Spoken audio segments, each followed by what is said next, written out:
Ok, então, boa tarde a todos. Nós estamos aí na sexta-feira, primeira sexta-feira de outubro, e são mais de 15 horas, já superamos um pouco o horário inicialmente previsto para o início dos nossos debates. Teremos hoje, nessa tarde, nesse bate-papo da liderança, promovido pela liderança da minoria na Câmara dos Deputados, o foco central na questão da economia brasileira. A reflexão que se impõe a cada dia sobre o que vivemos, o que vivemos e o que podemos esperar com o fim da crise sanitária, com a chegada da vacinação em massa, que é esperada por todos para o primeiro trimestre do ano que vem. Infelizmente, parece que não se cumprirá os vaticínios do senhor Trump e a vacina não chegará tão cedo quanto todos nós gostaríamos. Ainda nos resta alguns meses para perseverar na paciência que a pandemia nos exige de todos e na solidariedade social. Chegamos, no entanto, ao desemprego recorde de 13,8% da taxa. Há uma discussão imensa nos jornais, na grande mídia, na mídia corporativa, acerca de como é que nós sairemos, quem pagará a crise, quem pagará a conta da crise que foi colocada em cima da mesa. Como tudo tem sido até agora, temos visto que quem tem pago sempre a conta é o povo trabalhador. Para esse debate, nós convidamos, para nos ajudar na construção de um pensamento alternativo a esse pensamento que se impõe na grande mídia, a professora Esther Dweck, professora da Universidade Federal do Rio de Janeiro, e o professor Márcio Postman, da Universidade Estadual de Campinas, ambos economistas bastante conhecidos por sua colaboração intensa com os trabalhos parlamentares da oposição e da esquerda progressista no Brasil e que, mais uma vez, abrilhantarão com a sua presença esse esforço da liderança da minoria de estimular esse debate. Brasil em pandemia, conjuntura econômica e o papel do Estado na solução da crise pós-coronavírus. Essa é a pergunta central de tantas outras que iremos tratar ao longo desse debate. Para participar, também pelos parlamentares, temos o deputado Afonso Florencio, do Partido dos Trabalhadores da Bahia, que tem sido também um parlamentar que tem se destacado no esforço da discussão econômica, notadamente na questão tributária, por parte da bancada da minoria das oposições. Esperamos também a participação do deputado José Guimarães, que é do Partido dos Trabalhadores do Ceará e é o líder da liderança da minoria, que nesse momento se encontra em campanha eleitoral no interior do Ceará e tem encontrado dificuldade de fazer a participação dele com a gente aqui. Mas ele será bem-vindo a qualquer momento, vamos ficar no aguardo. Por enquanto, Afonso ficará com a birresponsabilidade de representar a nossa liderança nesse debate. Para começar o debate, nós vamos ouvir o professor Márcio Postman, que vai nos trazer essa visão mais macroeconômica da questão do Estado brasileiro na gestão e no futuro do Brasil. Professor Márcio Postman. Olá, James. Quero cumprimentar você que media mais uma iniciativa da liderança da minoria na Câmara dos Deputados, agradecer o convite e dizer também da alegria de poder compartilhar essa mesa virtual com a professora Esther Dweck, né, que é uma das nossas principais estrelas no campo do pensamento e da prática, da intervenção, da gestão de políticas públicas. E certamente também a alegria de poder contar com o grande e importante deputado federal, Afonso Florencio, quem tem grande estima pelo seu compromisso, pela sua trajetória, e que certamente vai nos ajudar muito aqui nessa questão mais complexa, nessa pedreira que é a macroeconomia. E aguardemos a chegada do nosso cearense líder, José Guimarães. Bom, em poucas palavras, o que nós podemos dizer? Não é? Obviamente, a chegada da pandemia da Covid-19, ela impactou social, econômica, política, mente praticamente todos os países. Não houve um país que pudesse passar imune. Não é? Mas o fato da pandemia ter alcançado essa magnitude mundial não significa dizer que todos os países tiveram os mesmos efeitos, a mesma profundidade. Dependeu da ação em cada localidade. E é por isso que as informações, especialmente econômicas e sociais, de instituições multilaterais, mostram situações muito díspares. Né? Possivelmente, segundo o Fundo Monetário Internacional, nós teremos apenas 2 países com desempenho positivo esperado para 2020. Né? Agora, no caso do Brasil, certamente há especificidades que são importantes ser realçadas quando se compara com o quadro internacional. Né? A começar pelo fato que nós, na verdade, não regredimos do ponto de vista econômico em função das medidas tomadas e pela chegada da pandemia. Nós já vínhamos mal, nós já vínhamos numa situação que, de certa maneira, foi tão grave que demarcou a década passada, a década de 2010, como a primeira década perdida desse século. Né? Nós tivemos uma primeira metade relativamente positiva, porque entre 2010 e 2014 o Brasil conseguia combinar crescimento econômico, uma taxa média de expansão de 3,2%, por exemplo. Nós tínhamos, além desse crescimento econômico, a combinação com indicadores sociais muito positivos, redução do desemprego, redução da desigualdade da renda do trabalho, redução da pobreza, e também o aprofundamento da democracia com uma série de presenças e participações da sociedade na condução de políticas públicas. Né? Infelizmente, essa trajetória se inverteu profundamente na segunda metade da década, e que foi tão profunda essa inflexão que praticamente comprometeu a década como um todo. Né? Em 2019, por exemplo, a economia brasileira se encontrava quase 4% abaixo do que havia sido em 2014. Né? O desempenho, inclusive, do primeiro ano do governo Bolsonaro, em 2019, foi pior do que o último ano do governo Temer. Né? Apesar de ser um presidente eleito, presidente que começava o seu primeiro ano, o resultado foi muito contido do ponto de vista econômico e social. Né? Não apenas a economia estava abaixo do que havia sido em 2014, como nós já estávamos diante de um desemprego inegável. Os dados do IBGE apontam, por exemplo, em janeiro de 2020, cerca de 1/4 da força de trabalho na situação de procura por trabalho, desempregado, ou seja, era já grave a situação do Brasil antes da pandemia. Tanto é que os dados do IBGE revelam que houve uma queda no primeiro trimestre de 2020 da economia brasileira. Então, isso já era um sinal, a nosso modo de ver, de que as opções que haviam sido tomadas não estavam produzindo resultado. A retórica continuava sendo a mesma, mas a prática, a situação não havia, infelizmente, se recuperado. E o diagnóstico central que se constituiu e se tornou majoritário, inclusive com uma maioria parlamentar, midiática, era de que o centro dos problemas do Brasil se passava fundamentalmente pelo Estado.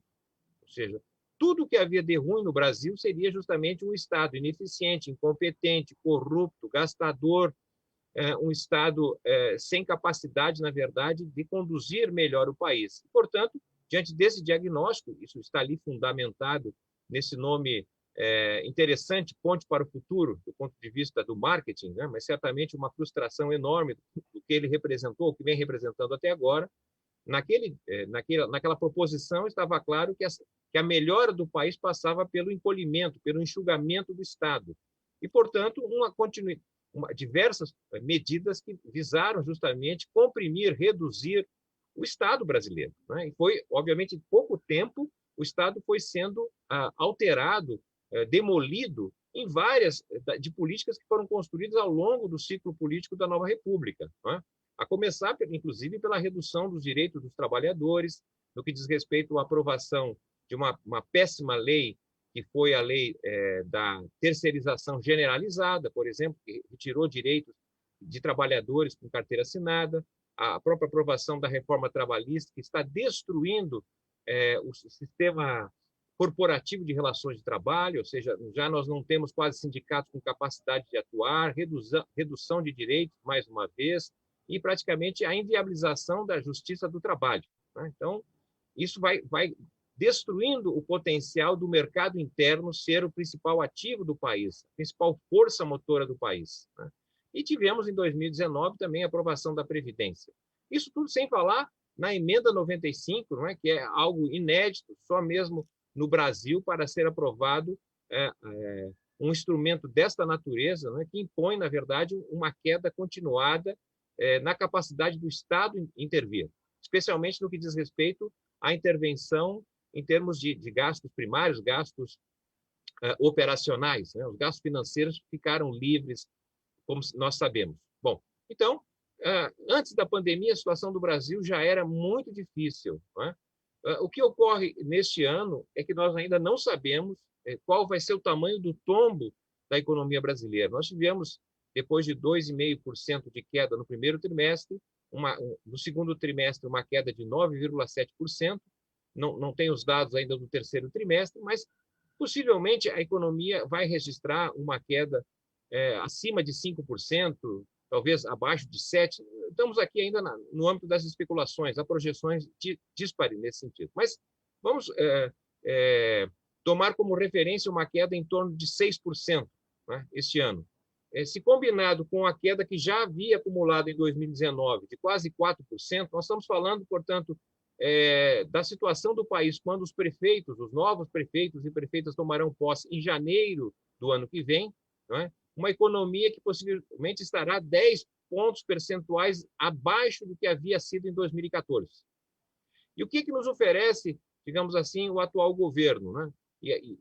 Embalado, apoiado pelos meios de comunicação, é que o Brasil, na verdade, diante desse tombo, era fundamental voltar, não é, ao normal que o Brasil vinha perseguido antes da pandemia. Ora, o normal, o que nós vimos de recuperação, de crescimento da economia entre 2017 e 2019 foi, na verdade, uma variação do PIB entre 1 a 1,3% ao ano, que dá uma média de 1,2%, vamos colocar assim como referência. Bom, se a perspectiva do atual governo é voltar a crescer a partir de 2021 1%, 1,2%, alguma coisa em torno disso, nós podemos, portanto, projetar que, em função da queda que está tendo a economia brasileira em relação a 2014, que o Brasil só voltará a ter o nível de atividade que havia consagrado em 2014 no ano de 2030. Ou seja, a continuidade da política neoliberal, né?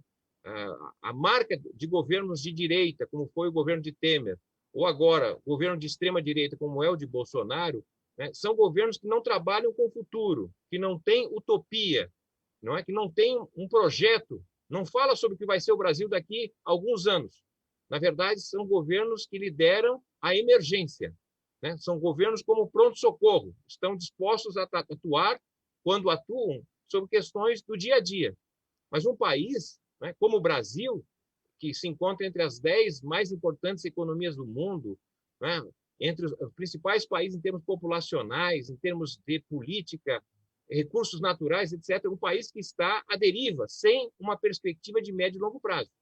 Então, se nós não tivermos uma reorientação nesse sentido, nós podemos imaginar que, se o Brasil voltar a ter o normal que tinha antes de 2020, antes da pandemia, significaria, então, somente em 2030 voltar ao que éramos em 2014. Ou seja, teremos uma segunda década perdida pela frente.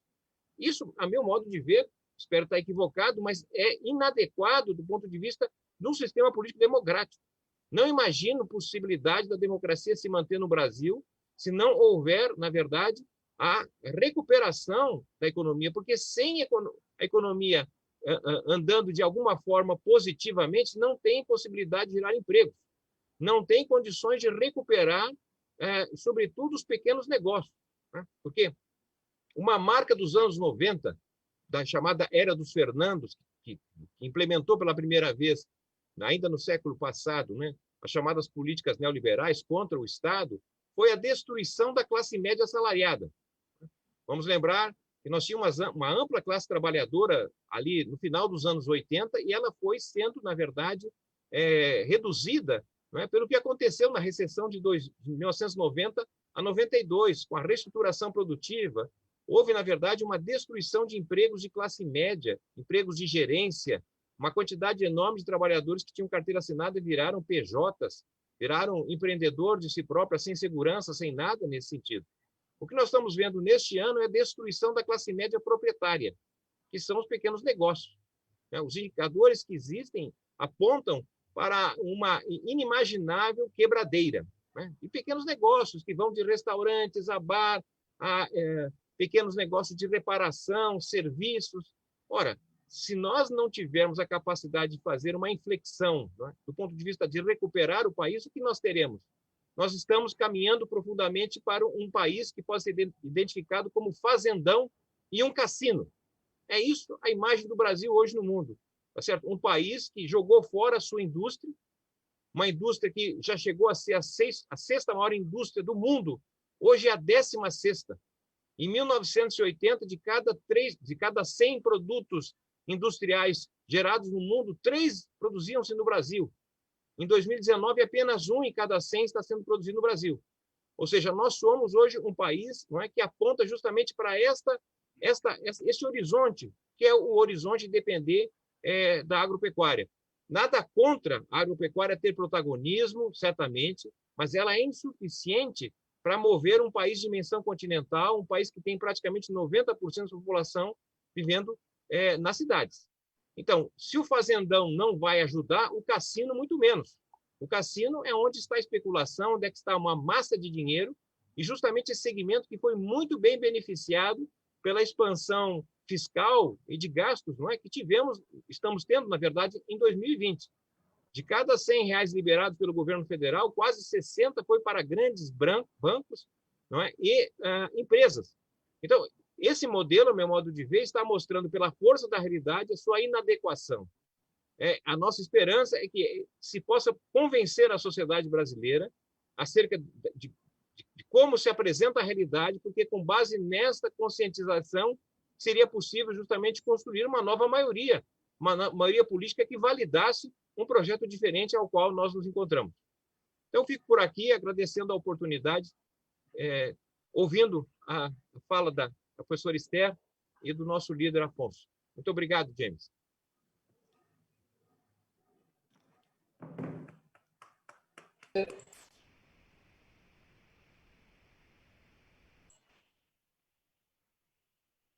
James, seu microfone está desligado.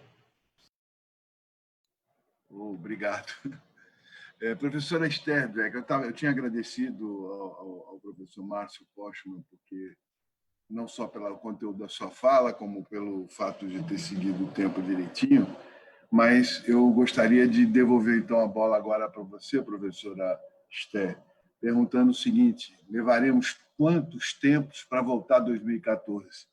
O professor Márcio nos disse 2030. Qual é a sua matemática quanto a isso? Eu acho que o Márcio disse o que eu concordo, que depende muito do que o governo vai fazer, né? Eu acho que, como o Márcio falou, se o governo resolver voltar às políticas que estavam sendo implementadas, né, pré-crise da agora, né, da pandemia, a gente realmente vai demorar aí 2030. Outro dia, o Oreiro, participei de uma live com o professor Oreiro, ele fez um cálculo lá que no pior cenário era só em 2033, né, que é pior ainda do que 2030. Então, eu concordo com o Márcio, né, nesse ponto. Eu acho que depende muito de como o governo vai atuar. E aí eu queria entrar um pouquinho nesse ponto, né, que eu acho que E aí aproveitar o deputado Florencio aqui, a gente estava conversando antes de começar, justamente que finalmente a Comissão Mista de Orçamento vai ser instaurada na Câmara, e a gente vai ter um debate muito importante sobre o orçamento do ano que vem, né, que tem tudo a ver com esse debate que a gente está fazendo aqui. O orçamento do ano que vem, no fundo, é uma peça-chave para a gente saber que rumo que o Brasil vai tomar. Né? Se vai ser o rumo de voltar como se nada estivesse acontecendo, né? Como se a pandemia acabasse dia 31 de dezembro de 2020. A gente sabe que, infelizmente, nem dia 31 de dezembro a gente não vai ter uma vacina ainda, pelo menos não uma vacina disponível a grande parte da população mundial. Pode ser que, se tudo der certo, a gente já tenha a vacina, né? Mas ela ainda não produzida numa escala que permita que todos sejam vacinados e que, portanto, a gente tenha uma imunidade de fato da população e que a gente possa retomando as coisas aos poucos. Como o Márcio falou, eu gostei muito dessa expressão que o Márcio utilizou, que se na primeira onda neoliberal a gente meio que destruiu a classe média assalariada, né, agora a gente está destruindo essa classe média proprietária. E, de fato, uma das coisas que a gente viu na forma como o governo conduziu, ele teve muita incapacidade de garantir, né, tanto empregos, né, quanto as empresas, né, principalmente as pequenas e médias empresas, né, e é isso que o Márcio falou. E aí a gente sabe muito bem que quando você tem uma crise do tamanho que a gente teve e você retoma a economia, se você tiver tido quebradeira em massa, né, dificilmente a economia volta numa velocidade que seria a velocidade necessária. Né? E aí eu queria tratar justamente um pouco, acho que reforçar, né, o que o Márcio tinha falado, que a gente estava num governo, tanto desde a Ponte para o Futuro, aí, né, desde o Temer, desde o golpe, né, para a gente ser mais preciso, você começa um processo de um desmonte institucional de todos os instrumentos de desenvolvimento brasileiro, né, seja desmonte institucional como o Márcio falou, da reforma tributária, da reforma da Previdência, mas também a própria emenda constitucional 95, que é um cavalo de Troia colocado na Constituição para tentar reduzir os direitos sociais, né, e a próprio desmonte dos bancos públicos, as propostas de privatização que têm vindo fortemente, né, e você vai perdendo, então, diversos instrumentos, seja do nosso Estado desenvolvimentista lá da década de 40 e 50, seja do nosso Estado de bem-estar social da década da Constituição de 88. Né? Então, você estava nesse processo de desmonte, e que é um processo, como o Marcos falou, que é um processo concentrador de renda, né, com aumento de desigualdade e que não gera crescimento econômico, ao contrário, ele gera uma certa estagnação, e era o que a gente estava vivendo. Né? O crescimento de 1% ao ano no Brasil é basicamente crescimento populacional, o que significa que se a gente retomou o PIB de 2014, a gente estava retomando o PIB de 2014, né, em 17, 18, 19, o PIB per capita praticamente estava estagnado depois de um tombo gigantesco. Né? E o PIB per capita, nesse sentido, é um indicador até, embora nem PIB nem PIB per capita sejam os melhores indicadores, né, Márcio? Mas eles são, pelo menos, o PIB per capita ainda demonstra mais o que está acontecendo para a população. E aí eu acho que realmente aí o PIB per capita provavelmente vai demorar 2035, 36, se a gente conseguir crescer mais que o crescimento populacional. Né? Se continuar crescendo esse 1% ao ano, aí vai ser um rame-rame que não vai chegar nunca aí no nível de PIB per capita que a gente tinha anteriormente. E a gente via, né, uma destruição do mercado de trabalho brasileiro, né, a geração de emprego que estava ocorrendo pré-crise, né, era basicamente trabalho informal, e, ao mesmo tempo, o governo tentando puxar o formal para o informal, né, tentando transformar os trabalhadores formais brasileiros em trabalhadores informais por meio das propostas da carteira verde e amarela e todas essas coisas de retirada de direitos dos trabalhadores, que é o que eles querem voltar, né, para a proposta para o ano que vem.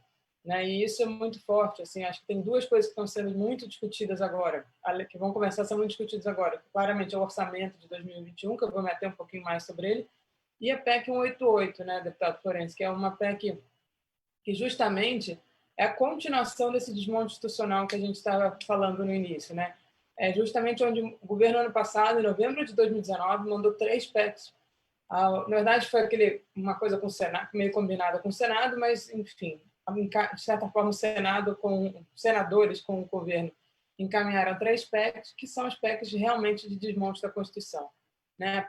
A emenda constitucional 95, ela é meio um cavalo de Troia, que está ali para destruir, né? Para criar um monte de problemas, como eu vou querer mostrar aqui um pouco para vocês, mas depois os instrumentos para a destruição estavam nessas 3 PECs, que agora o relator, né, quer juntar todas numa só e impor aí uma série de mudanças constitucionais que são muito pesadas, né, tanto de destruição do próprio Estado brasileiro na sua forma de atuar, mas também nos próprios direitos sociais, no artigo 6º da Constituição, que era o grande foco aí do Guedes, uma subordinação dos direitos sociais aos mandos ministro da Fazenda, né, de certa forma, o ministro da Economia hoje em dia.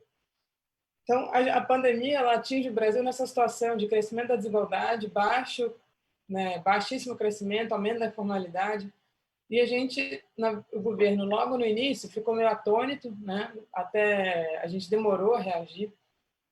Eu comparo sempre, acho que na Unicamp deve ter sido igual, mas na FRJ já em janeiro já tinha um grupo estudando a Covid-19, já vendo que provavelmente chegaria no Brasil e provavelmente precisaria de uma série de medidas. Então, se você tivesse planejado, né, a gente poderia ter, e como o Márcio falou, os países não foram atingidos de forma igual, seja economicamente, seja do ponto de vista sanitário, né?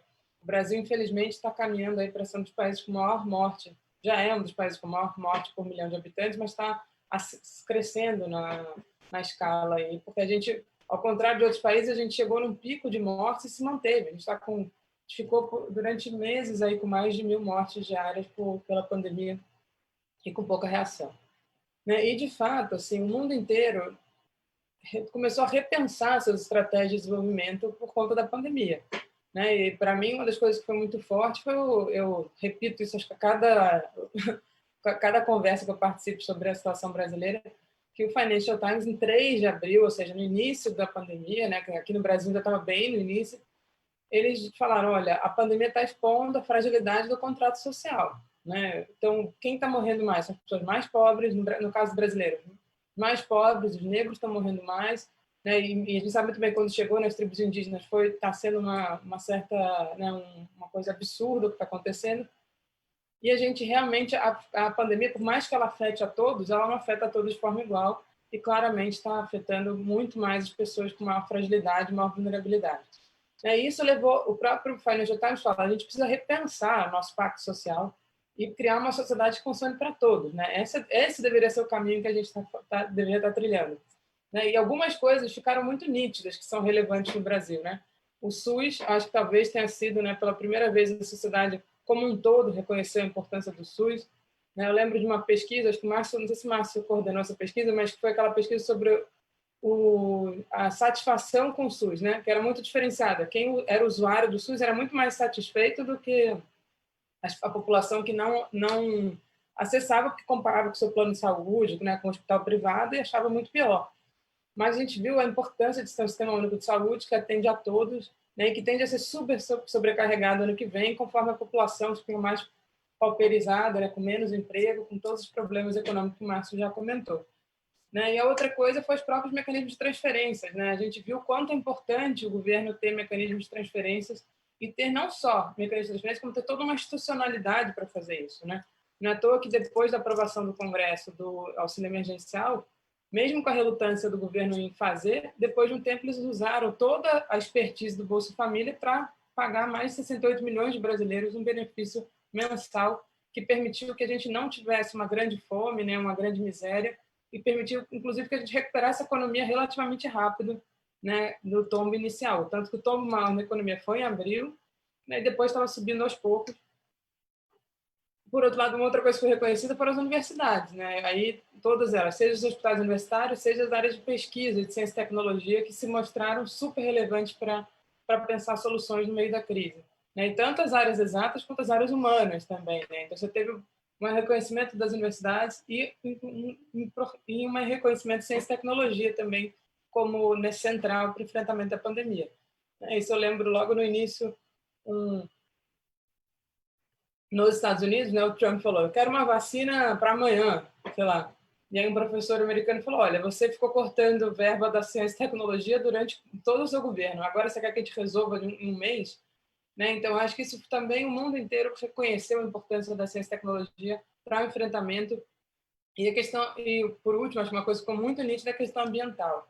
Já há estudos que relacionam que, possivelmente, o vírus, o novo coronavírus, ele não é uma coisa totalmente aleatória, ele está associado com o nosso padrão de desenvolvimento, que é um padrão extremamente deletério do meio ambiente e que, de certa forma, ele permite a proliferação de vírus novos, inclusive, ou de vírus que estavam mortos, desaparecidos, que voltam a aparecer e para a qual a sociedade não tem imunidade. Então, a gente percebeu que você precisava repensar o Estado. E, infelizmente, no Brasil, isso não parece ser, como o Márcio falou, ao contrário. Tudo que o governo aponta é uma necessidade de voltar ao que estava acontecendo pré-pandemia, né? Ao final de 2019. E aí, acho que uma economista que eu me admiro muito, inclusive por toda a participação pública que ela tem, que é a Mariana Mazzucato, ela escreveu um texto recente sobre a pandemia, né, junto com o Catel, falando, olha, se a gente parar para ver, o governo não dá para ser uma máquina que você liga e desliga, né? Não dá para ser simplesmente um bombeiro que você aciona na crise, porque ele não tem capacidade para fazer tudo que ele deveria fazer, né? E ficou muito claro no Brasil o que deu certo, né? O que das coisas que o governo tentou fazer, e muito por pressão da sociedade e por pressão do Congresso, né? A gente sabe que a minoria e a oposição no Congresso têm um papel central na aprovação de um auxílio por um valor razoável, né? Deu certo porque a gente tinha todo o mecanismo do Bolsa Família. Então, isso o governo conseguiu fazer, chegou às pessoas. O que o governo não conseguiu fazer? Era toda a necessidade de uma reconversão industrial, né? Como o Márcio falou, a gente tem destruído nossa planta industrial, né? Ainda assim, a gente tem ainda indústrias no Brasil, e o governo poderia ter liderado toda uma reconversão industrial para suprir coisas básicas que a gente precisava, como os ventiladores para as salas de UTI, como os equipamentos de proteção, e não conseguiu, porque o governo destruiu os seus instrumentos, principalmente no Ministério da Saúde, ligado a essas áreas, né? Ainda tem uma secretaria ligada ao complexo da saúde, econômico da saúde, mas toda a parte de baixo, que lidava com setores específicos, inclusive da parte toda de equipamentos médicos, estava sendo destruída. Então, o governo não tinha capacidade de fazer isso e nem quis, na verdade, né? E os bancos públicos, né, como o governo vem, né, a questão da caixa preta, já vinha no Temer, depois veio no o Bolsonaro, chegou a demitir o Levi porque não queria abrir a caixa preta, e aí botou um outro presidente do BNDES. E no meio da crise, o BNDES poderia ter tido um papel central para evitar que as empresas quebrassem, né? Não, o BNDES ficou com um papel super tímido, né, com uma dificuldade de atuação, e o governo tentou dar ao Banco Central um papel que ele jamais teve, que era comprar títulos privados. Você aprovou uma emenda constitucional, a gente sabe como é a dificuldade de aprovar uma emenda constitucional, a emenda constitucional do orçamento de guerra, e o Banco Central nunca fez o que ele foi autorizado a fazer, que era tanto atuar mais fortemente no mercado secundário de títulos públicos, quanto, eventualmente, comprar títulos de empresas privadas. Ele não fez isso, ele não sabe fazer isso. O BNDES tem o BNDES Parque, poderia ter feito isso de forma direta, já uma expertise gigantesca, o governo não quis utilizar. Então, eu acho que uma coisa que a gente aprendeu também nessa crise é isso. O governo não é uma coisa que você liga e desliga, né? O governo, se ele não tiver expertise, se ele não tiver os funcionários lá especializados, capazes de fazer aquilo, né, ele não vai conseguir. E aí, o que o governo está propondo para o ano que vem, né? São dois grandes desmontes. O primeiro é uma redução do orçamento, como o deputado sabe, a emenda constitucional 95, na prática, ela não é um congelamento, né? Ela é uma redução, porque, na verdade, em termos per capita, ela vai cair, né? A população brasileira continua crescendo e o orçamento ele fica com aquele teto, que é um teto congelado lá em 2016, né? E a população continua crescendo nesse tempo todo, né? E algumas áreas, como é o caso da saúde, vai ser derrubado de forma absurda, né? A gente fez todo um esforço esse ano para conseguir, mesmo com um monte de importação, aí, aumentar leitos, contratar pessoal para trabalhar, que vai continuar sendo necessário ano que vem, até porque a demanda do SUS vai aumentar, e o governo falou, não, volta ao orçamento do SUS do ano passado, com mais cortes, né? E a área de saúde é uma área que está sendo super subfinanciada. Na área da educação nem se fala, né? Para o ano que vem, a área da educação foi mais um corte gigantesco na área da educação, e mais um que está sendo feito esse ano, que ainda que fosse verba que tivesse alocado no relator, a gente sabe que aquele orçamento do relator não era um orçamento extra, né? A emenda de relator. A emenda de relator era uma parte do orçamento que precisava ser realocado para as áreas, e o governo está tirando da educação para passar, esse ano, 2020, para passar para as obras que, por mais que sejam meritórias, elas não devem ser feitas em detrimento de outra. E outra área que vai ter um tombo gigantesco é o auxílio emergencial, né? O governo já está reduzindo ele de 600 para 300 esse ano, e para o ano que vem é zero, né? Essa semana a gente viu mais uma vez o governo tentando propor a renda Brasil, renda cidadã, cada hora ele fala de uma coisa, que no fundo não continuar sendo Bolsa Família, e por tudo que eles têm falado, com pouquíssimas ampliações, né? Porque quando eles falam de uma suposta fonte, na verdade é um corte em outra área, e obviamente, esse corte em outra área vai gerar prejuízo para um monte de gente e acabam, de alguma forma, voltando. E aí eu queria chegar, para concluir, um pouco nesse ponto, né? Por que qualquer coisa que o governo queira propor agora, ele necessariamente tem que cortar outra área, né? Que é o que está acontecendo. É porque talvez a pior das medidas e a pior das regras que a gente tem seja justamente a emenda constitucional 95. Né? Esse ano, como a gente estava conversando antes, né, com o Márcio, o governo fez uma expansão enorme de gastos associados diretamente à pandemia, né, uma expansão de quase 8% do PIB de gastos em relação ao ano passado, grande parte dele no auxílio emergencial, mas também na área da saúde teve aumento, porque ele flexibilizou as regras, né? Principalmente o resultado primário, que foi flexibilizado logo no início do ano, a regra de ouro, que não foi flexibilizada, e no caso do emenda constitucional 95, ele utilizou uma cláusula de escape que já estava prevista, que era a possibilidade de você executar parte do orçamento como um orçamento por créditos extraordinários que está fora do teto, né? E aí o governo conseguiu fazer isso, o que foi importante, como a gente já comentou, mas outras áreas que não são diretamente associadas, como é o caso da educação, continuou com todos os problemas, né? Nas universidades, a gente não teve nenhum auxílio extra para comprar chip para os alunos poderem participar das aulas online. As universidades tiveram que fazer um esforço próprio para viabilizar o acesso dos alunos, que, felizmente, hoje em dia, a gente tem uma série de alunos que são alunos das camadas mais baixas de renda da população e que precisavam de auxílio para poder participar de aulas online, porque não tem recursos para manter, né, uma internet de qualidade, muito menos tendo computadores em casa, uma série de problemas que dificultavam o acesso deles. E para o ano que vem, o governo simplesmente falou, não, vamos retomar as regras, né? De certa forma, ele não retoma completamente o primário, nem a regra de ouro, mas ele retoma com toda a força o teto de gastos, né?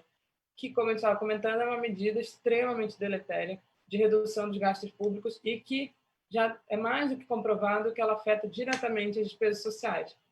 Porque, na verdade, as despesas sociais são mais de 80% do orçamento, né? E aí, qual é a proposta do governo? Vamos cortar, né, vamos cortar o orçamento da saúde em relação a esse ano, vamos cortar o auxílio emergencial em relação a esse ano, e vamos também fazer uma reforma administrativa que é para cortar os servidores públicos, né? E toda essa coisa que a gente estava comentando aqui de capacidade estatal vai para o espaço, né? Você tira as pessoas e não cria um Estado que é capaz, de fato, de atuar em favor do desenvolvimento econômico e da população, né? Então, acho que a gente está né, deputado, acho que o senhor deve ser o próximo a falar, e acho que o desafio aí dos nossos parlamentares, né, é justamente a gente conseguir evitar esse desmonte que tende a ser, do ponto de vista econômico-social, uma tragédia, né? Tende a gerar uma economia que provavelmente essa recuperação que a gente está vendo, ela vai ser completamente parada, né? A gente sabe que no final desse ano já vai ter uma redução, e ano que vem, se o governo de fato voltar ao teto de gasto como ele está propondo, vai ser, na verdade, uma interrupção com risco de uma nova recessão diante de todo o corte que vai se fazer em relação a esse ano, né? E se o governo concretizar, é um ajuste fiscal jamais feito no Brasil, né? Que a gente vai sair de uma despesa de 28% do PIB para uma despesa de 20% do PIB, um corte de 8 pontos, que com certeza terá um efeito negativo. E, principalmente, um efeito de aumento da desigualdade e um problema social, porque esses cortes são diretamente em despesas que vão para a população, seja saúde, transferência de renda, né, que a gente sabe que o Brasil já está voltando ao mapa da fome, né? Imagino o que vai acontecer ano que vem se a gente não barrar essa destruição que eles estão propondo, né? Acho que é isso, fico aqui Obrigado, Passei um professor. pouquinho do prazo, desculpa aí. Nada, que isso. Obrigado, professor Esther. Deputado Afonso Florenci, nós ouvimos agora, tanto na fala do professor Márcio Postman como da professora Esther, que este governo aparenta não ter um projeto claro de economia, mesmo que tenha um discurso neoliberal, muitas vezes até agressivo, ele não revela, naqueles detalhes do dia a dia, do que costura as políticas econômicas e suas repercussões nas políticas públicas, a gente não vê um todo coerente, uma mão coerente, uma visão coerente. Eu lhe perguntaria, como profundo conhecedor que é do cenário da Câmara dos Deputados, se na sua opinião, essa alegria do Centrão de voltar ao poder, as delícias do orçamento, né? Existe clima nesse momento, deputado, dentro da Câmara, para que se construa um projeto, ou pelo menos que se debatam projetos claros de articulação da sociedade e do Estado brasileiro pós a pandemia da coronavírus? Boa tarde, James. Boa tarde, professora Esther Dweck. Boa tarde, professor Márcio Postman, todos que nos acompanham aí nas redes da minoria. Agradecer o convite para estar aqui. Eu vou, muito rapidamente, para retornar a palavra para Esther e para o Márcio, James, fazer basicamente 3 considerações. A primeira, eu acho que o governo tem um projeto coerente, mesmo que seja parte do método político de intervir a aparente incoerência. A professora Esther e o professor Márcio citaram a PEC 186. Ela é aquela que, digamos assim, recrudesce as regras que já estão previstas na Constituição e que já são dramáticas. Uma emenda constitucional 95 para o corte de gastos. Ela recrudesce, estipula gatilhos para cortes de gastos.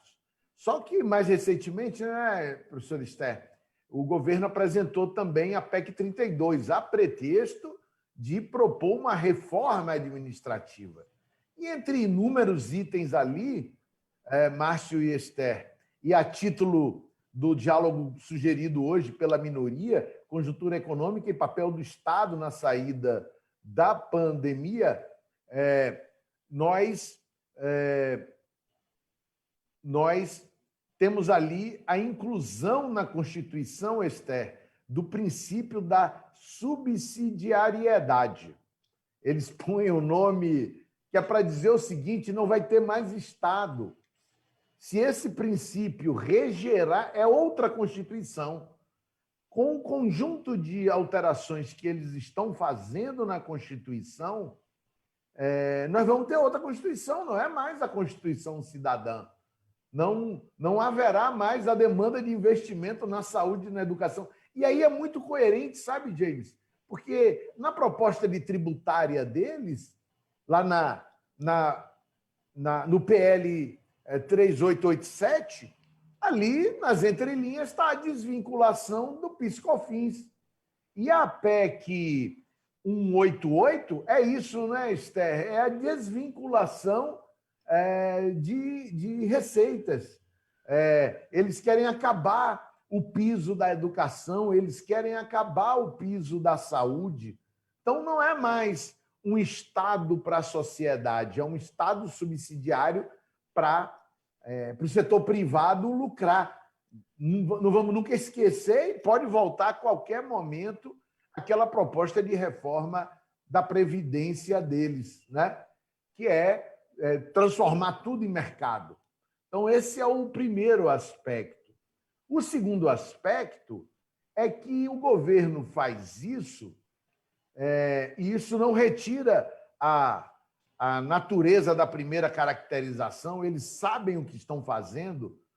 Professor Esther e professor Márcio chegaram a citar, né, essa operação do Banco do Brasil com BTG Pactual, que, por uma mera coincidência, é o banco de onde saiu o Guedes e para onde foi o Mansueto. Não é? Uma carteira de 370 milhões vendida por 370 milhões, que tinha estimativa de mercado de 3 bilhões. Então, isso aí, para Moro e Dallagnol, não é corrupção, provavelmente, como também não é corrupção o caçador de Onix, que foi pego em flagrante, reconheceu ao vivo, e aí Moro disse em entrevista, ele se arrependeu. Então, esse é o primeiro aspecto. Parece, tudo indica, e a operação eu não digo que é de mercado, tem especulação aí, mas é queima de ativos do Estado, tem ganhador e perdedor nítido. Ganham alguns setores especuladores do mercado financeiro e perde o povo brasileiro. O segundo aspecto é que tem uma disputa dentro do governo, e aí é o que você falou, James. O Centrão entra, né, forte no governo. Inclusive, essa semana, não sei se Márcio e Esther viram, o governo trocou um conjunto de vice-líderes, diria assim, vice-líderes, diria assim, da raiz, do PSL, bolsonaristas, foram trocados por vice-líderes do Centrão. Então, o governo é um bloco que é monolítico para impedir o impeachment e para queimar ativos e para retirar direitos previdenciários e trabalhistas. Para o resto, em mais nada. Um caso muito curioso é o do DEM, né? O DEM não entrou no governo, mas Onyx Lorenzoni do DEM foi quem convidou Moro para ser ministro, aquele ministro que divulgou uma delação de Palocci depois invalidada antes da eleição. E Moro reconheceu que foi contactado por Onyx antes da eleição. E Onyx virou ministro da Casa Civil. E ainda tinha Mandetta, do DEM, e Tereza Cristina. Mandetta, aquele que acabou o programa Mais Médicos, mas reconhecia que era importante isolamento social. Só por causa disso, ele saiu visto. Imagina o nível de ministros. Saiu como um bom ministro, porque reconhecia que tinha que ter isolamento social. A disputa da presidência da Câmara e a disputa sobre posicionamento de um possível centro e a liderança do DEM. Então, o que eu estava querendo dizer? O DEM era o partido que não entrou, mas que estava dentro. E depois disse que saiu, mas continua no centrão. E a imprensa veicula que o DEM é um liberal de centro. Se Brizola tivesse vivo, diria, aqueles filhotes da ditadura. Eles agora são liberais de centro. Então, o segundo aspecto é esse. O governo só tem unidade política para impedir impeachment. No resto, é disputa de posições para ver quem ocupa lugar de execução de orçamento. Impressionante como esse é um governo que faz o discurso liberal, mas tudo bem que tem a pandemia, mas uma política expansionista, muito recurso na mão de deputado da base de prefeito. Impressionante como eles são, nesse sentido, heterodoxos. O discurso liberal, a queima de ativos, a retirada de direitos, mas a operação política da mais velha e vil política. O terceiro item é o orçamento. Enquanto o professor Esté e o professor Márcio faziam aí as considerações, eu abri aqui para pescar o orçamento. Eles estão estimando, primeiro, um déficit de 233 bi para 21. Eles preveem uma queda esse ano do PIB, Márcio, de 6%, mas eles preveem um crescimento de 3,2% em 21. Então, a previsão dele, Esther, é que em 22 eles já terão recuperado as posições perdidas. Então, se não for otimista, é de um descalabro, porque não vai rodar. Com emenda constitucional 95, com uma previsão também dessa ordem de mais de 300 bilhões de desrespeito à regra de ouro e um desinvestimento brutal. Portanto, a receita parece não será a mesma diante da pandemia, será ainda mais arroxo, porque aplicado ao ano de 21, com o déficit que nós teremos e ainda com a demanda, a pretexto de papel do Estado, Márcio, ainda com a demanda de intervenção do Estado na economia. Ainda haverá, não sabemos se haverá segunda onda, ainda haverá demanda de atenção básica, pelo menos, na saúde.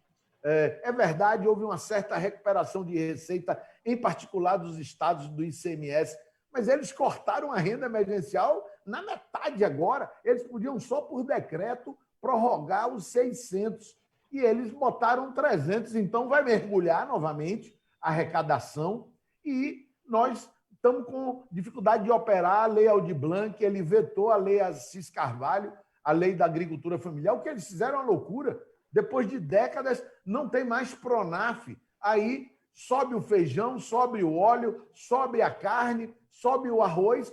E o vice-presidente, James, para encerrar minha fala, diz que o problema é a renda emergencial, como se houvesse excesso de demanda por causa da renda emergencial. Então, tudo indica teremos um ano de 2021 ainda mais difícil e, sem dúvida, esse orçamento está jogando para o chão a capacidade do Estado intervir na saúde, na educação, na economia. Esse exemplo o professor Esther disse na UFRJ deve ter sido em todo o Brasil. Professor Esther, eu tenho acompanhado com o Núcleo de Educação, professor Valdenor, deputado Valdenor, deputada Rosaneide, foi secretária, com Andifes, com o Fórum de Secretários de Educação. Estamos discutindo no Núcleo de Economia, no Senado e na Câmara, fontes para financiar a expansão da oferta de banda larga, tanto da Rede Nacional de Pesquisa, nas universidades, estudos federais, como também na educação básica. Mas o governo não quer aprovar recursos, então não tem investimento em infraestrutura social, não tem investimento em logística, em obras, não tem gasto público para rodar a economia. Então, eles são liberais na economia quando não é para queimar ativo para os mesmos ganharem, são autoritários na política, e a expectativa desse governo, com a evolução de investigações, é o Centrão, Gêmeos, e Rodrigo Maia ficarem com, até agora, mais de 50 já pedidos de investigação. Eu considero que vai ter intercorrências e esse plano do governo de jogar ainda para o chão o investimento público vai aumentar a crise e esse impasse de Bolsonaro vai se aprofundar. Ele anuncia uma renda cidadã que as duas fontes de financiamento são inexequíveis. Precatório não ia ficar de pé. E tirar dinheiro do Fundeb, ele ia precisar de PEC, não ia passar. E eu considero que isso faz parte do jogo. Enquanto eles fazem isso, o interesse deles era a MP 995, desmonte e privatização da Caixa. Por isso, quero aqui, passando a palavra, James, para a gente ouvir aí a última rodada do professor Esther e professor Márcio, fazer essa ponderação. Qual é o lugar do Estado na saída dessa crise econômica que nós vivemos? Muito obrigado. Parabéns, James. Obrigado, deputado Afonso.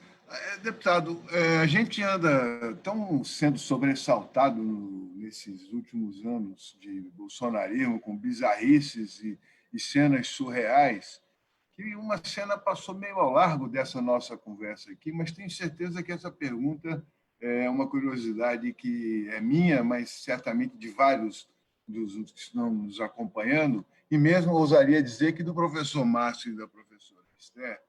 Em pleno embate, nós assistimos o ministro da Economia acusar o presidente da Câmara dos Deputados de sabotar uma das pernas fundamentais da política liberal, que é exatamente a alienação do patrimônio estatal, do patrimônio do povo brasileiro.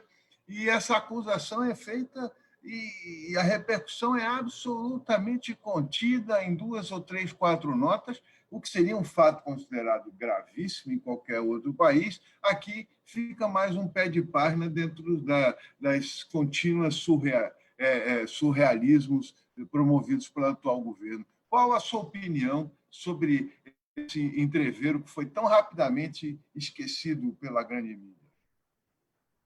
Eles têm um acordo básico da queima de ativos.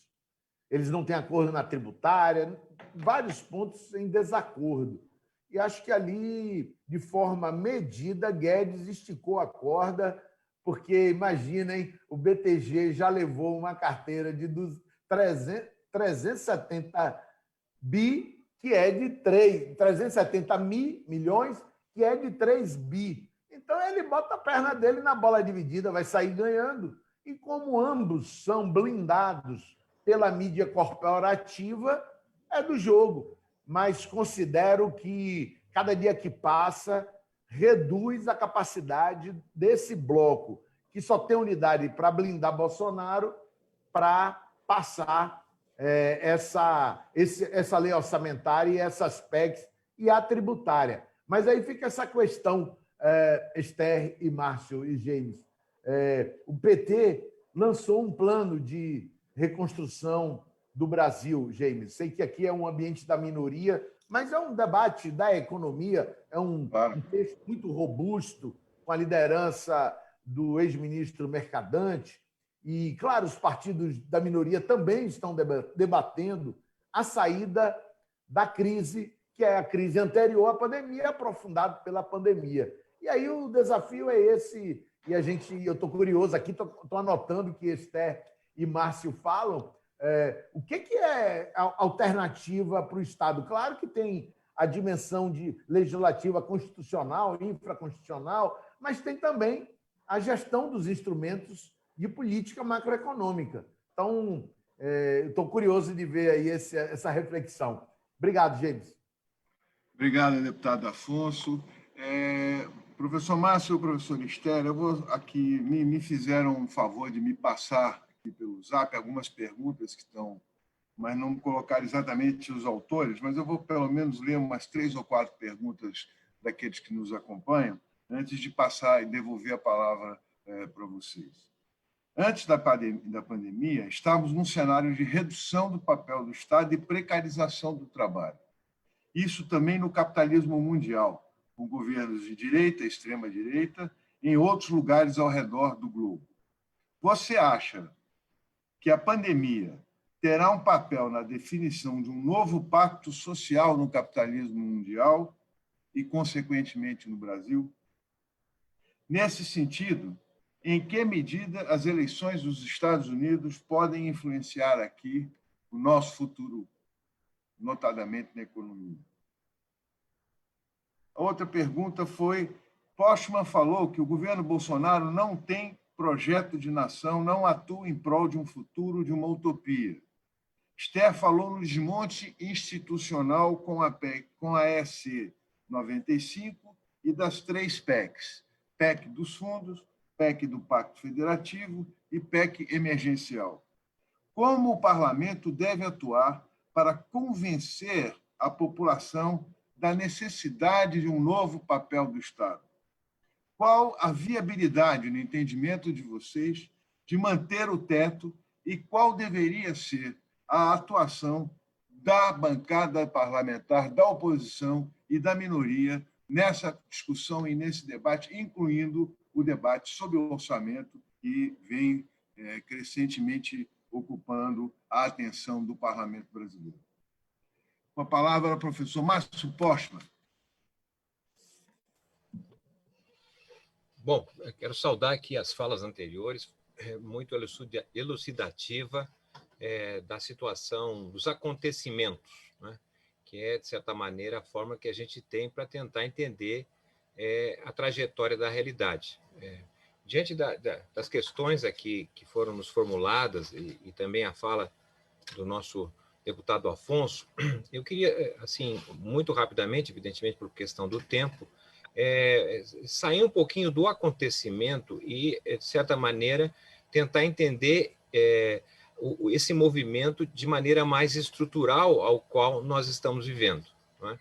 Em primeiro lugar, quer dizer, se nós não tivermos capacidade de reestruturar o setor produtivo brasileiro, o que passa necessariamente por entender, não é, que a indústria ela é a coluna vertebral de possibilidades de se desenvolver, não é? Eu não vejo, sinceramente, possibilidade de mesmo a esquerda, estando no poder, vislumbrar um horizonte melhor apenas e tão somente pelo Estado, dentro da estrutura produtiva a qual nos encontramos. Ou seja, nós somos hoje um país, não é, que, na verdade, se reposicionou na divisão internacional do trabalho, certo? Nós construímos entre as décadas de 1930 e 1980, não é? Éramos um país cuja pauta de exportação era de 100% de produtos primários em 1930, e chegamos a ter, na década de 80, quase 2/3 da exportação de produtos de bens industriais, não é?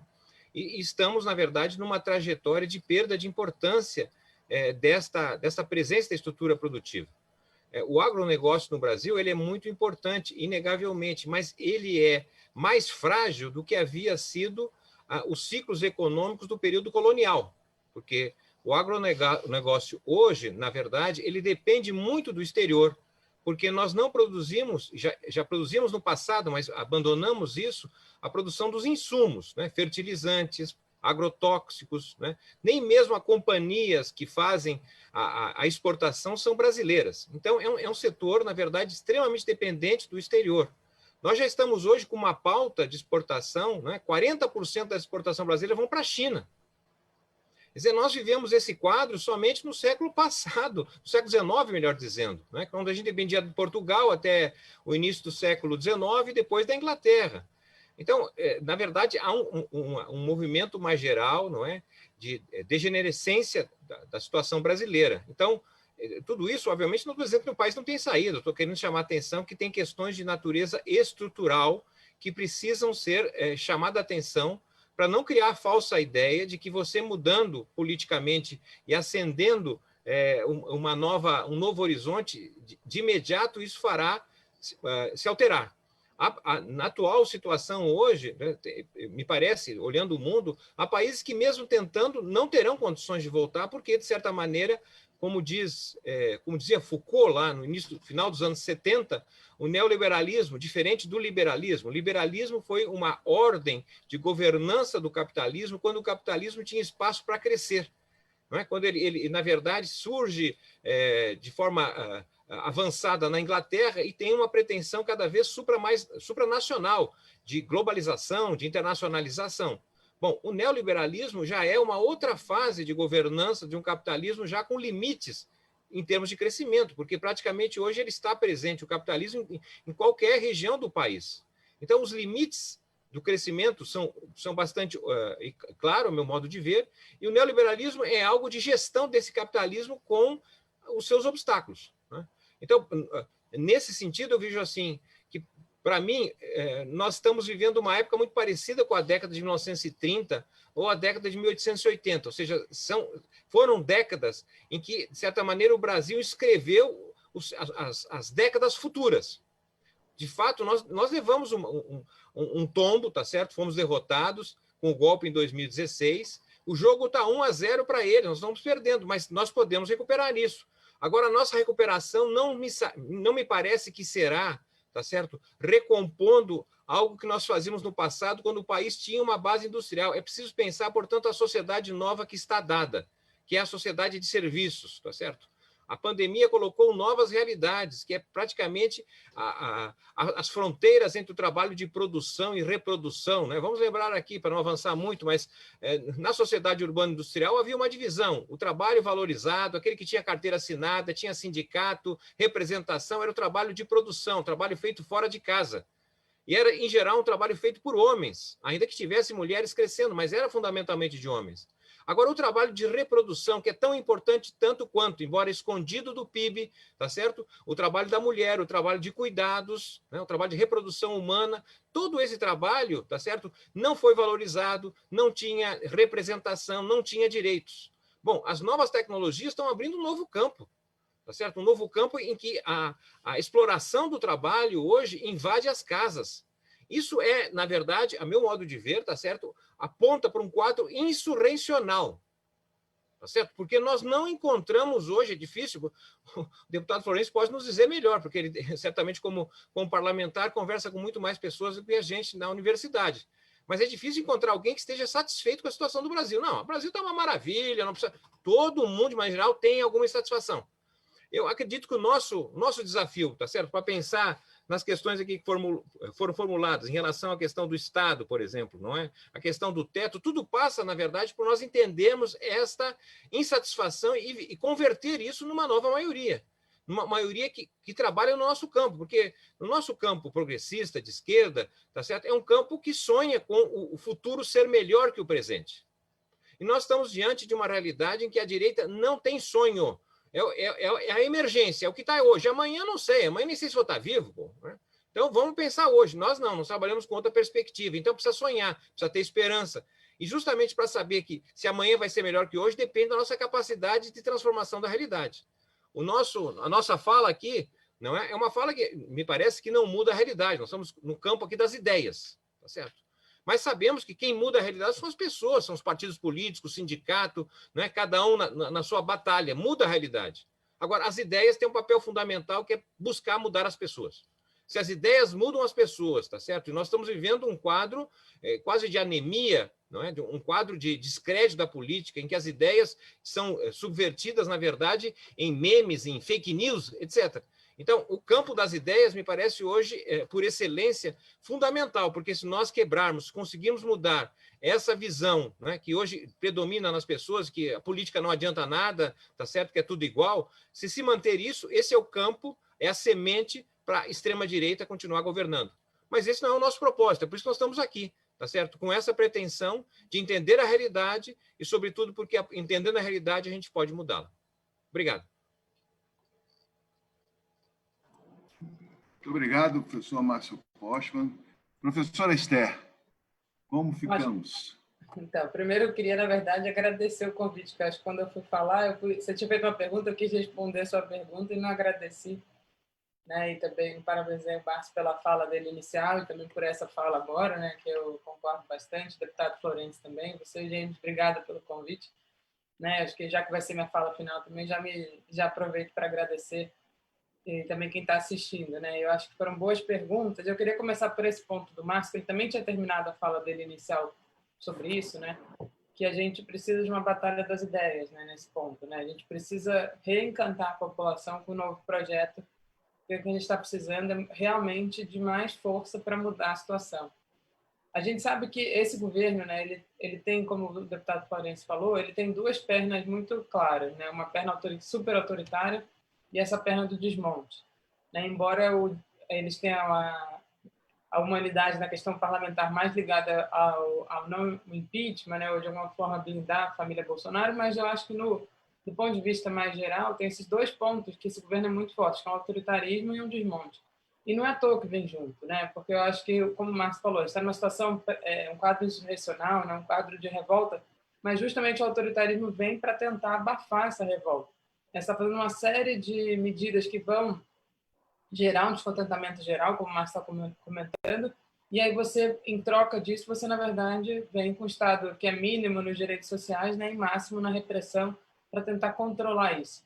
Mas eu acho que isso não inviabiliza, como o Márcio está falando, a nossa, né, talvez seja central nossa atuação em mostrar para as pessoas as consequências do que está acontecendo. Né? A gente precisa conseguir bypassar aí, como vocês chamaram, a mídia, né, como vocês têm os dois falaram, tanto o James como o Florencio, essa mídia corporativa que só coloca a narrativa do lado de lá, né, como a narrativa de não ter alternativa, né? A gente tem várias alternativas e uma alternativa que seria muito mais benéfica para uma grande parte da população brasileira, talvez para 99% da população brasileira. Né? E, sem dúvida nenhuma, ela passa por uma mudança, né? Primeiro, uma demonstração dos efeitos negativos de tudo que está sendo feito. Né? Acho que a gente tem que ser capaz de mostrar mais claramente. E, por outro, mostrar as coisas que seriam centrais de mudança. Né? E aí, quando o Marcos fala da indústria, eu concordo com ele, acho que a gente teve um exemplo claro agora que a gente pode combinar que seria uma nova estratégia de reindustrialização, né, que seria, por exemplo, a própria área da saúde, né, que é uma área que vai ser cada vez mais central no Brasil. Tem todo um complexo econômico industrial associado à área da saúde que precisa ser revitalizado. A gente ficou totalmente como o Gadelha fala, né, com pés de barros e com pires na mão, tentando conseguir importar coisas que estavam sendo disputadas no mundo inteiro sem ter uma capacidade de produção interna. Tanto se a gente fosse olhar na década de 80, mesmo 90, a gente teria total capacidade de produção sem muito sufoco, né? Então, a gente realmente teria como uma oportunidade, e acho que se a gente conseguir convencer a população de que existe uma alternativa, essa alternativa poderia ser o próprio processo de reindustrialização brasileira centrado nas grandes demandas sociais. A gente tem demanda de saúde, a gente tem demanda de habitação, a gente tem demanda de mobilidade, uma série de coisas que são intensivas em indústria, né? E que, portanto, podem ser elementos de reindustrialização combinado com redução de desigualdade e de garantia de direitos da população. Mas, para isso, obviamente, a gente precisa de outro comando do Estado brasileiro, né?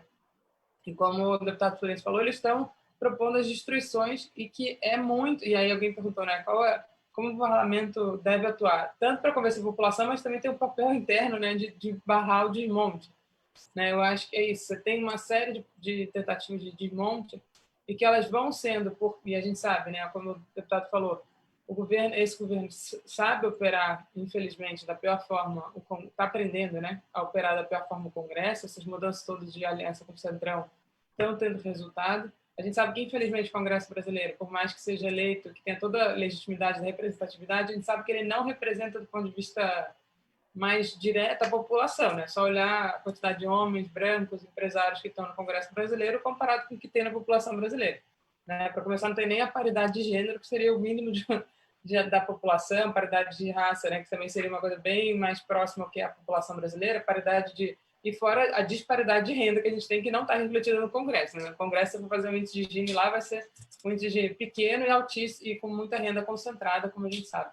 Então, infelizmente, né, a gente precisa ter mais pressão para que os parlamentares que estão lá, que dependem da população, dependem do voto, obviamente, e aí está o nosso grande poder de barganha da população, é conseguir convencê-los de que o que eles estão fazendo, na verdade, convencer a população do que está sendo feita é deletério e negativo para ela, e tentar repensar um novo projeto para ter um sonho, né, para ter um caminho de reconstrução do Brasil.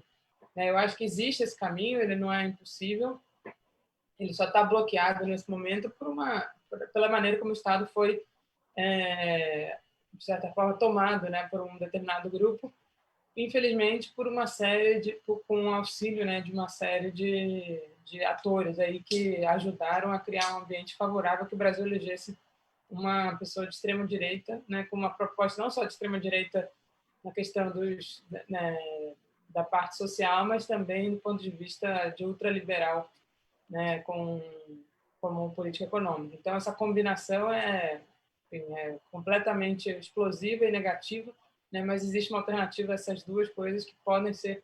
Eu acho que a população brasileira é fácil, se a gente conseguir ter capacidade de conversar com as pessoas, né, a população brasileira não é representada por essa visão. Né? Claro que mudou, a gente tem uma outra sociedade, mas eu continuo achando que isso é muito mais um efeito de uma situação particular do que uma coisa estrutural. Né? Então, acho que a gente tem espaço, sim, para disputar de novo a população e pensar no novo projeto. Acho que é isso. Sem dúvida nenhuma, enfim, acho que o Parlamento brasileiro tem um trabalho árduo, né? Principalmente a oposição e a minoria tem um trabalho árduo de conseguir primeiro convencer os seus colegas, né, de que eles estão fazendo um absurdo, e convencer a população também para apoiar as alternativas que existem. Acho que é isso. Obrigada de novo pelo convite. Foi um prazer aí estar com todos. Mais uma vez, quero agradecer a colaboração da professora Esther, do professor Márcio, a participação, mais uma vez, justificar a ausência do nosso líder, o deputado José Guimarães, em função do problema técnico que mencionamos no início desse nosso programa, e o eterno combativo deputado Afonso Florencio, que, mais uma vez, dá a sua contribuição, a sua voz para esse momento. Eu queria, talvez, assim, a título de encerramento mesmo, fazer uma pergunta para uma resposta rápida dos três e a gente conseguir encerrar essa nossa live aqui. Nesse momento, nós temos essa semana a tentativa, todo um esforço de se fechar a seguinte conta: caber o orçamento com o Rally dos Sertões que o Bolsonaro quer fazer, ou seja, chamadas políticas públicas. Cabe essa conta com a emenda constitucional 95? É possível fechar a conta do orçamento mantendo este teto constitucional? Ou nós vamos, de novo, para aquele inglês ver, né? Fazer de conta que temos realmente um teto, mas começam-se os dribles via precatório, via Fundeb e tal. Rapidamente, o que você acha? Qual é a sua opinião, professora Esther Dweck? Bom, primeiro, eu acho que esse é o maior risco que a gente corre, né? O teto, ele claramente já se mostrou insustentável. Ele é uma medida absurda, não existe paralelo no mundo, né, de um teto constitucional por 20 anos sem um crescimento real das despesas públicas federais. Né? Isso gera um desmonte, já tem acontecido e só vai agravar um desmonte das políticas sociais, então esse teto precisa ser revogado o mais rápido possível. Né? Mas, por outro lado, o que mais tem de acontecer é que esse governo, ao invés de efetivamente revogá-lo, ele encontre puxadinhos. né, como você falou, gente. E aí isso sim vai ser uma coisa muito grave, porque a gente sabe muito bem que esse governo, com essa maioria que ele tem parlamentar, ou que está construindo, né, uma maioria parlamentar, talvez consiga os puxadinhos. Esse ano, o Judiciário e o Ministério Público da União conseguiram um aumento nos seus tetos, que os tetos são por poder, né? Por uma pressão, a gente sabe que eles têm poder de barganha diferente da grande parte da população brasileira. E, por outro lado, no teto federal do Executivo, vai fazer esses puxadinhos para o governo fazer aquilo que ele acha que seria relevante, mas muitas vezes com uma visão muito mais eleitoreira do que, de fato, com uma visão do que seria necessário para a população. Né? E a gente precisa, na verdade, eu participo de um grupo, né, a Coalizão dos Direitos Sociais, que justamente tem feito uma série de materiais mostrando os problemas do teto, e recentemente fez do deputado, não sei se já chegou às suas mãos, mas deve ser entregue em breve, um documento falando de quais seriam os pisos mínimos emergenciais para as áreas como assistência, saúde e educação para o ano que vem. Né? A gente sabe que são volumes muito maiores que estão previstos no orçamento e que são possíveis se a gente efetivamente revogar o teto. E aí não dá para aceitar um puxadinho, porque a gente sabe que se a gente efetivamente a esquerda voltar ao poder em 2023, que ainda é uma possibilidade, se o teto não valer para o governo atual de direita, ele necessariamente vai valer para um governo de esquerda, e aí sim você vai estar sem capacidade de atender a população. Então, acho que não dá para aceitar puxadinho, tem que ser uma mudança radical no teto, né? Acabar com ele e repensar as regras fiscais brasileiras. E uma coisa que eu acabei não falando, sem dúvida nenhuma, repensar o sistema tributário brasileiro, né? E não essa reforma tributária que foi trazida aí pelo Guedes, que é mais tímida e resolve menos problemas, ao contrário, como o deputado falou, pode desfinanciar as áreas sociais e não resolve o grande problema da regressividade da carga tributária brasileira. Né? A gente pode, sim, aumentar os gastos cobrando mais impostos daqueles que deveriam pagar e não pagam, que são os mais ricos no Brasil. Isso não comprometeria nem nada o crescimento econômico, ao contrário, ainda geraria distribuição de renda. Né? Então, a gente tem alternativas muito claras e todas elas necessariamente passam pela revogação do teto. Obrigado, professor Esther. Professor Márcio Postman, tem matemática que fecha essa conta? Eu vou no mesmo sentido da professora Esther. Quer dizer, tecnicamente, sempre há possibilidade de mudanças, mesmo institucionais, de fazer valer o sentido, não é, de que o orçamento é um meio e não um fim em si mesmo. Certo? O orçamento, na verdade, constitui um instrumento pelo qual o Estado arrecada recursos e repassa esses mesmos recursos a partir da dedução do custo de funcionamento do Estado brasileiro ou de qualquer outro tipo de Estado. Então, tecnicamente, identifico que há, obviamente, aqui foi mencionado anteriormente que a expansão fiscal que foi autorizada, né, dado a excepcionalidade do momento, nem foi utilizada plenamente, tampouco os instrumentos que foram abertos. Né? Então, digamos assim, tecnicamente falando, me parece que há possibilidade, como também poderíamos trabalhar com outras formas de financiamento, além da questão da reforma tributária, mas também a própria emissão de moeda, que praticamente não tem sido utilizada pelo Brasil, o financiamento dos títulos não em mercado privado, mas o próprio Banco Central, enfim, tecnicamente, eu diria assim, nós teríamos possibilidades. Mas me parece que a questão central não é técnica, a questão central é política, tá certo? É um entendimento que se tem nesse momento, e isso está validado pelos parlamentares, por uma mídia, tá certo? Há, na verdade, uma redoma que estabelece que o problema central do Brasil segue sendo o Estado.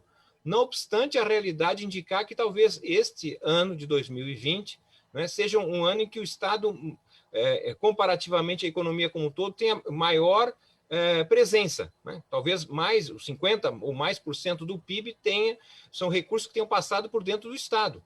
Então, na verdade, como ficou aqui bem estabelecido por deputado Afonso, quer dizer, ele tem essa unidade, essa convergência, tem um princípio que demarca no que diz respeito à questão dos direitos de trabalhadores serem reduzidos, né, no que diz respeito à questão do espaço privado e dos grandes negócios. Né? Mas, obviamente, que a questão do povo social está de fora e não vejo solução no médio e curto prazo. Então, enquanto não mudar a questão política. E, nesse sentido, as eleições desse ano me parece chave, porque se nós não conseguirmos alterar isso no plano local, não é? Obviamente, nós poderíamos ter consequências muito piores, como essa que foi anteriormente apresentada da professora Esther, que foi justamente nós termos uma presença do Estado 8 pontos percentuais do PIB menor em 2021. Ou seja, se 2020 foi um ano difícil, pode, inclusive, 2021 ser mais difícil ou tão difícil como foi 2020. Tá certo? Então, a emergência está presente hoje para lidar. É óbvio que a emergência sempre é importante. Os governos atuam na emergência, tá certo? Como qualquer hospital tem o pronto-socorro. O pronto-socorro tem que atender ali de gente que quebrou a perna, foi esfaqueado, atropelado, mas, obviamente, um país não vive só do pronto-socorro. Ele precisa, na verdade, de ter um horizonte de mais largo prazo. Obrigado. Meu som está mudo. Nesse clima de pinga-fogo de encerramento, deputado Afonso Florencio, você acha que tem possibilidade de fechar essa conta? A emenda constitucional 95, mais cedo ou mais tarde, será parcialmente desrespeitada e depois ela vai para o brejo. O assunto, recentemente, dentro da próprio governo e da base do governo, tinha essa disputa. Venceu momentaneamente a tese de mantê-la, e ela vem no orçamento fortemente. Entretanto, ela só ficará perene sem ser revogada, inicialmente, parcialmente, depois totalmente, se eles passarem as PECs. Se eles passarem a PEC 32, se eles passarem a PEC 186, 176, 186, 187 e 188, pode ser que não vai ter mais Estado, mas tem que revogar a emenda constitucional 95, James. E obrigado pelo convite. Parabéns aí. Nós é que agradecemos, mais uma vez, pelo professor Márcio Postman, professor Esther Dweck, deputado Afonso Florencio, em nome de toda a equipe da liderança da minoria, eu queria mais uma vez agradecer e dizer que continuaremos aqui fazendo esse esforço de cada vez mais lançar luzes, não só sobre o mal feito que nós assistimos por parte deste governo, mas principalmente luzes que possam apontar um caminho de saída para o nosso povo. Muito obrigado a todos aqueles que nos assistiram. Uma boa tarde.